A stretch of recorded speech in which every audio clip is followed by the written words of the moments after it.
Stop scrolling because what I'm about to tell you could affect your Centrelink payments right now. There's been a lot of confusion online about what's happening with Centrelink in November 2025, with misleading claims about bonus payments and special announcements. I'm going to cut through all the noise and tell you exactly what you're receiving today, what rates are currently in effect, and what's actually coming in the months ahead. This is the honest truth about your Centrelink entitlements right now. Welcome back to Senior Benefits Guide. Before we get into it, make sure you hit that subscribe button and turn on notifications because we're committed to giving you accurate, verified information about your Australian government benefits, not clickbait or false promises. You deserve the truth. Let's start with what's actually happening right now in November 2025. The payment rates you're currently receiving are based on the most recent indexation that took effect on September 20th, 2024. These rates are still in effect today and will continue until the next scheduled indexation on March 20th, 2024-2026. There has been no new announcement in November 2025 about payment increases or special bonuses. If you've seen videos or articles claiming otherwise, that information is misleading or false. So what are you actually receiving right now? If you're on age pension as a single person, you're getting $1,144.40 per fortnight, including the energy supplement.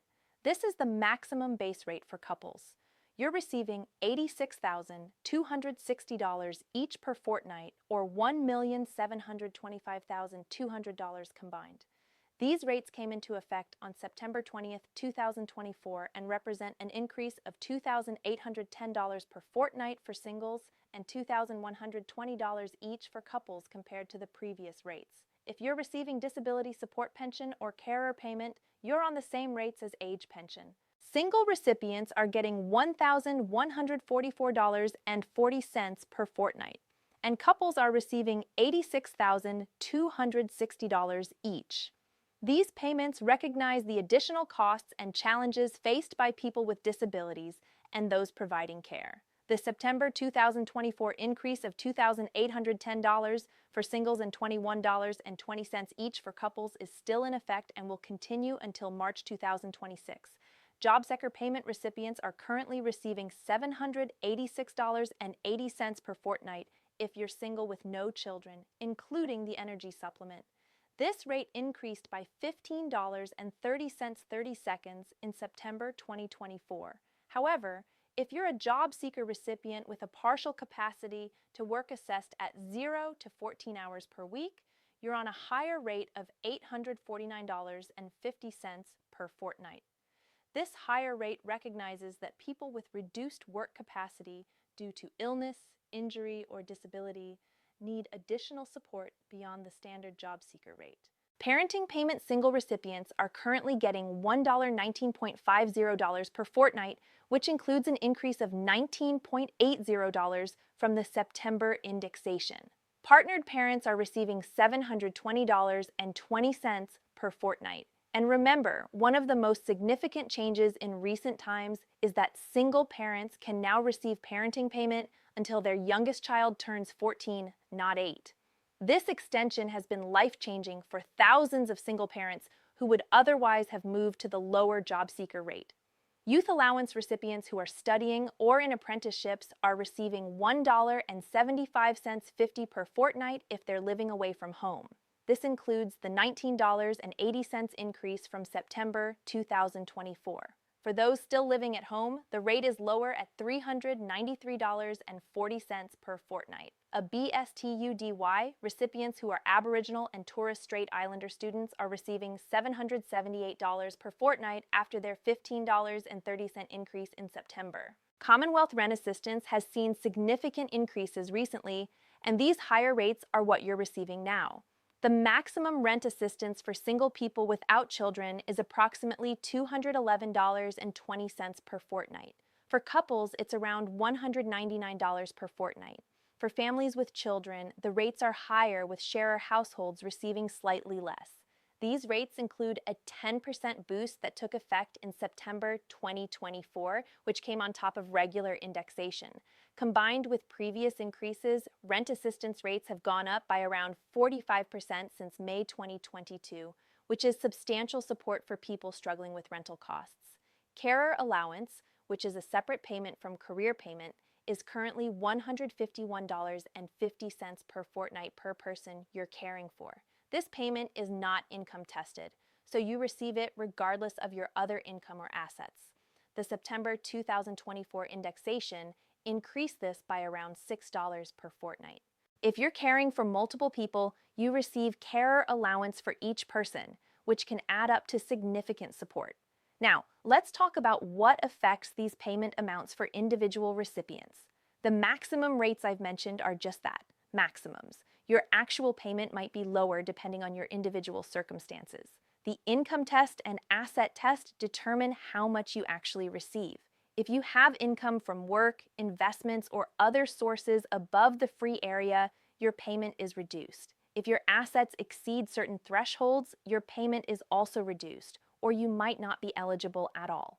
For age pension, the asset test thresholds vary depending on whether you're single or a couple and whether you own your home.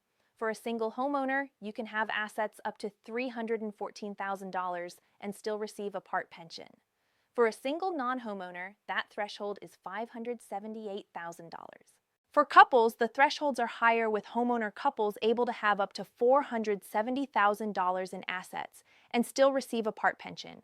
These thresholds have been adjusted over time and help determine eligibility. The income test for age pension allows single pensioners to earn up to $24 per fortnight before their pension is reduced. For couples combined, that free area is $360 per fortnight. Above these amounts, your pension reduces by 50 cents for every dollar of income. However, the work bonus allows age pensioners to earn up to $11,800 per year from employment before it affects their pension. This work bonus is incredibly valuable if you're still working or want to work in retirement. For job seeker and other working age payments, the income test is stricter. You can generally earn up to $150 per fortnight before your payment is affected, and then it reduces by 50 cents for every dollar between $150 and $256, and by 60 cents for every dollar over that. This taper rate means that earning additional income can significantly reduce your job seeker payment, though you're still generally better off financially if you can find work. All of these rules and rates are currently in effect right now in November 2025. Nothing about them has changed this month. The confusion online seems to stem from several sources. Some websites republish old information as if it's new. Others create speculative content about future changes and present it as confirmed announcements. Some use misleading headlines to get clicks. The result is a lot of confusion about what's actually happening with Centrelink payments. So what is actually coming next? The next confirmed change is the March 20th, 2026 indexation. This is a scheduled event that happens twice a year in March and September. Centrelink payments are reviewed and adjusted based on the Consumer Price Index and other cost of living measures. The exact amounts of the March 2026 increases won't be confirmed until early in 2026, when the relevant economic data is finalized. However, based on current inflation trends, age, pension, and related payments could increase by around $15 to $30 per fortnight for singles, with smaller increases for working age payments like job seeker. In addition to the March indexation, there are some other changes on the horizon. Deeming rates, which affect how your savings and investments are assessed for the income test, are currently frozen until June 30th, 2025. After that date, the government will review and potentially adjust deeming rates based on actual interest rates and economic conditions. If deeming rates increase, it could affect your payment if you have significant savings or investments. Conversely, if they're adjusted downward, some people might become eligible for higher payments. There's also ongoing discussion in policy circles about further changes to payment rates, particularly for working age payments. Advocacy groups continue to call for increases to job seeker beyond indexation, arguing that the base rate is insufficient for people to meet their basic needs. Whether the government will announce additional increases in future budgets remains to be seen, but it's an area of active debate. For carers, the flexibility changes that took effect in March 2025 are now well established. You can now work, study, or volunteer for up to 100 hours over a 4W week period instead of being limited to 25 hours per week. This change has given carers much more flexibility to participate in the workforce or pursue education while still receiving career payment. If you're a carer and haven't taken advantage of this flexibility yet, it's worth exploring what it might enable you to do. So what should you be doing right now in November 2025?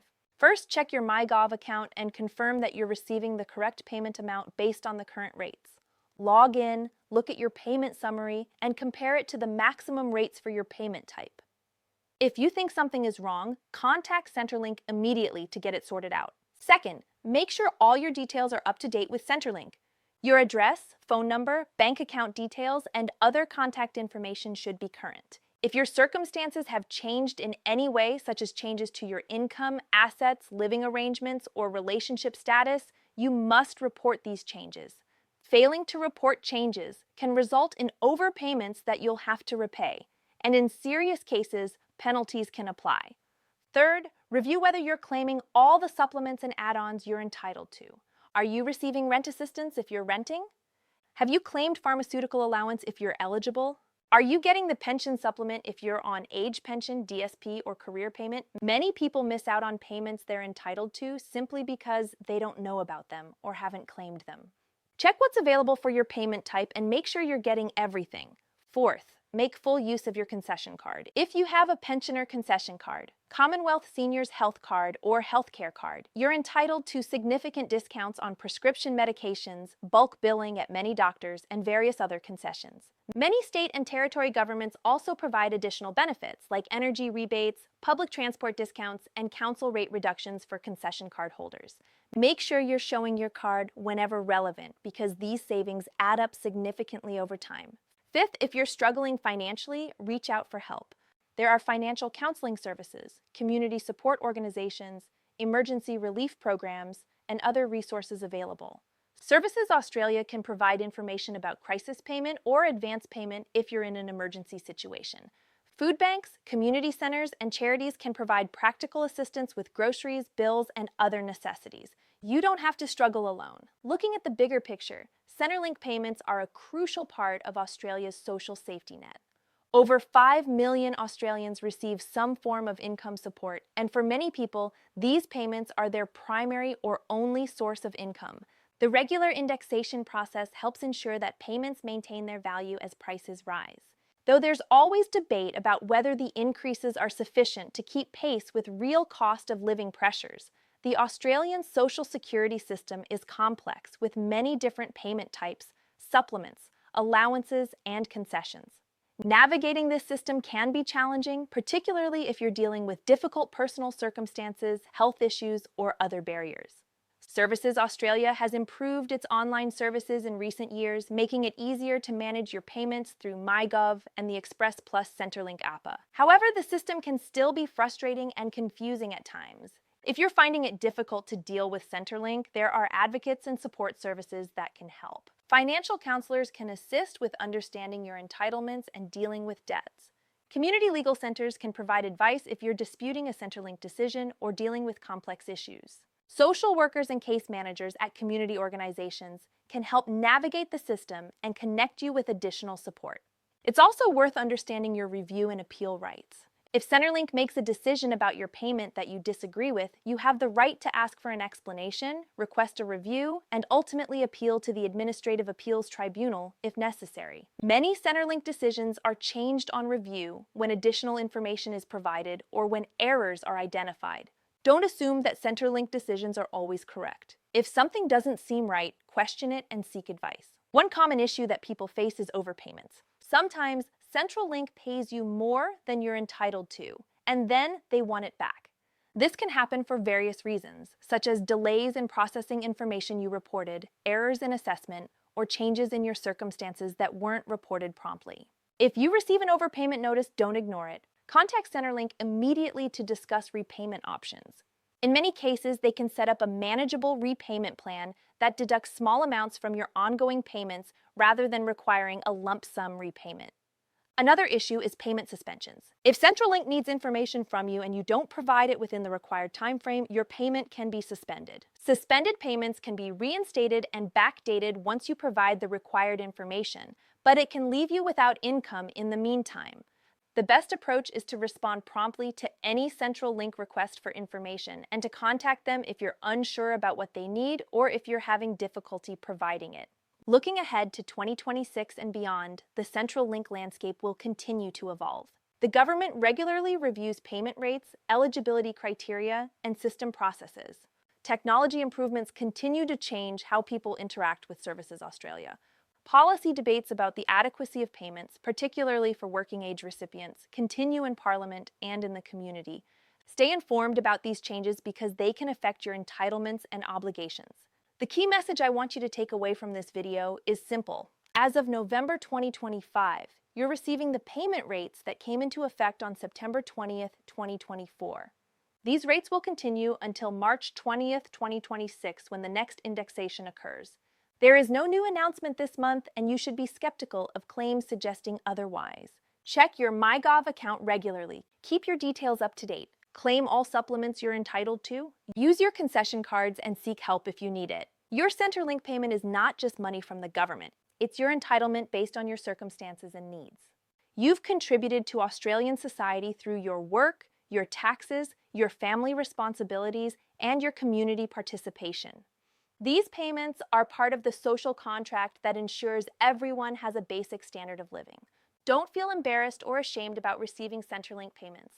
They're there for a reason, and millions of Australians rely on them. If you found this video helpful and appreciate honest, accurate information about Centrelink and Australian government benefits, please hit that subscribe button and turn on notifications.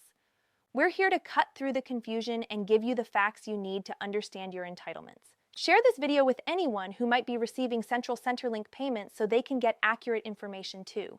Drop a comment below if you have questions about your payments or if there's a topic you'd like us to cover in future videos. We read every comment and we're here to help. Thanks for watching Senior Benefits Guide, and we'll see you in the next video where we'll continue bringing